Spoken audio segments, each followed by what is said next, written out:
talking? We're talking about steak. So here we are today with Mark Schatzker.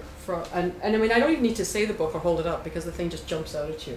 Anyway, you've written this wonderful book. Aside from your duties at the Globe and Mail as a columnist there, you've now taken upon yourself to go around the globe and discover the best steak.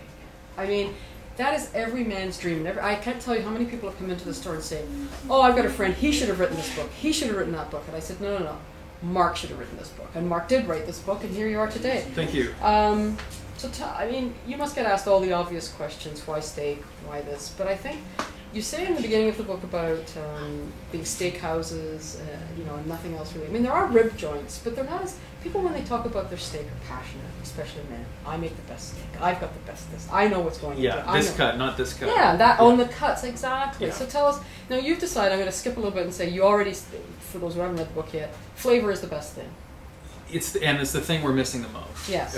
And it's something I don't think people realize is how bland a lot of the steak that we're eating is. Until they have a good one. Until they have a good one. But then, on your quest for this then, the best flavor, you talk to slaughterhouse guys, you talk to semen collectors, you talk to everybody involved with what makes this flavor so important. So what did you find though in your quest? Did you know a lot about this beforehand, or did you actually then have to do a lot of research? No, I didn't know much. All I knew was that the steak I was eating didn't seem like it was good enough. It seemed to hold a promise that it never delivered on. And I just, to a certain degree, this was just a quest to see how good can steak be. And I was blown away by the results.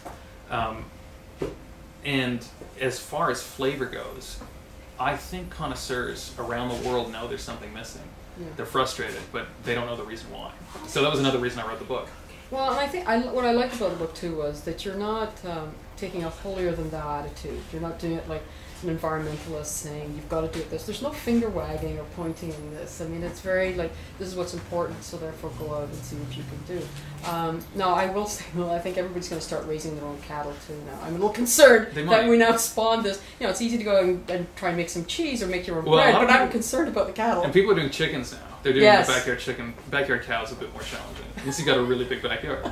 Now tell us in your travels though, you went to Argentina, and it sounded almost, and in Japan, they were the two countries I thought where you almost sounded a little disappointed maybe.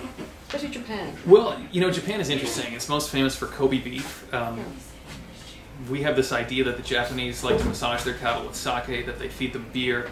None of that's true. They don't play them classical music. What is true is that they've got a peculiar breed called the Black Wagyu, which marbles more than any kind of meat that we have here in North America. They feed it grain for an awfully long time, and they get an extremely fatty steak, to the point that there's more white in the steak than there is red. You sent me a photo of that, and I was just blown away by that. Yeah, no, it's like lard flecked with meat. What I found is that it's not really steak. It is so rich that they eat it in tiny little pieces, little cubes or almost shavings that they just sort of flash, fry, or grill. It bursts with juiciness in the mouth. You know, grease, basically. I'm no enemy of grease. It's wonderful. It's really good, but it's not steak. I tend to think of steak as being something big and bloody that you saw through, and it sort of appeals to the inner carnivore. So Japanese beef is great. I loved it, but steak. I don't think of it as steak. That's very interesting. Now Argentina, where there's more cattle than people. Yes, and Argentina is famous for its grass-fed beef, and what the world has not woken up to, sadly, is that there isn't much of it left in Argentina. They went through an economic disaster around 2001, which ravaged their agricultural sector for a whole bunch of reasons having to do with global economics and also having to do with stupid government policy on their part. And what's happened is they're now using their best land that they used to use to finish cattle, for 300 years, hallowed, wonderful land. They're now using to grow soybeans and corn that ironically get fed to fattened pigs in China. That's a whole other story. Yeah, no, it's a whole other story. So what they're doing is they're building big feedlots. They're subsidizing corn just the way the United States does, and they're creating feedlot beef, which tastes just like feedlot beef in Texas does. Not that interesting. I did manage to find one really, really good grass-fed steak in Argentina, and it was mind-blowing. But there's grass-fed and there's grass-fed, as I'm definitely. From this too. I mean, everybody's always keen saying, you know, grass-fed, that's the way to go. But upon reading this, you realize, well, there's good grass and bad grass. Yeah, and it may not be the way to go. Yeah. You know, and I do like some grain-fed steak. What they do a lot in Scotland and Ireland, it's called light graining. They'll finish them on grass, but they give just a little bit of grain because for a cow to get fat on grass, it's got to be very sugary, very good grass. That's something they used to be able to do in Argentina on a good grass, and that's something some people have good enough land to do, but not everybody. And a great grass-fed steak is a thing of beauty. It is unbelievable. A bad grass-fed steak, I'm not sure you feed it to your cat. It's really that bad. Yeah, and then there's a world in between. So yikes. Yes. So it's very daunting. And I caution people because they're going to read the book, they're going to run into their farmer's market and buy what might be a really bad grass-fed steak and think that I'm insane. Yes, that's right. So, what palate and what were you having? Now to get to the U.S. though, that was quite a trail and a trial in some cases, going through the feedlots and then the grass. But you met some really interesting people along the way there. I met some lovely people, and the funny thing is too is I met a feedlot owner.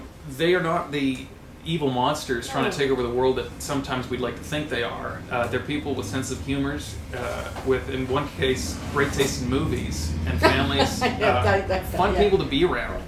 I just don't think, I think there are questions about the environmental impact and sometimes the way the cattle are treated. Not always, but sometimes. But more than anything, for me, the beef just doesn't really have any character. It doesn't taste of anything.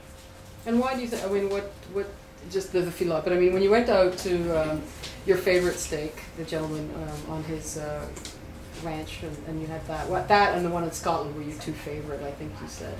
But the characters though too behind them too. But I think the grass there. Now tell me what grass that he had. It was sweetgrass, right? Well, yeah, the grass in Idaho. He was in a little part of Idaho called the Possimiroy Valley. It's incredibly mineralized soil. It's got volcanic influence because there's a bunch of volcanoes. The ones that produced Yellowstone as the continent moved over. Same lava situation, but also ancient seabed. There used to be a warm sea there about 200 million years ago. Now it's these limestone mountains. So he's got minerals coming at him from all directions. Very, very good soil. As a result, the grass he grows, he can also irrigate. So he never goes through a dry spell. His grass never lignifies and dries out. It just boils down to great grass, which boils down to great beef.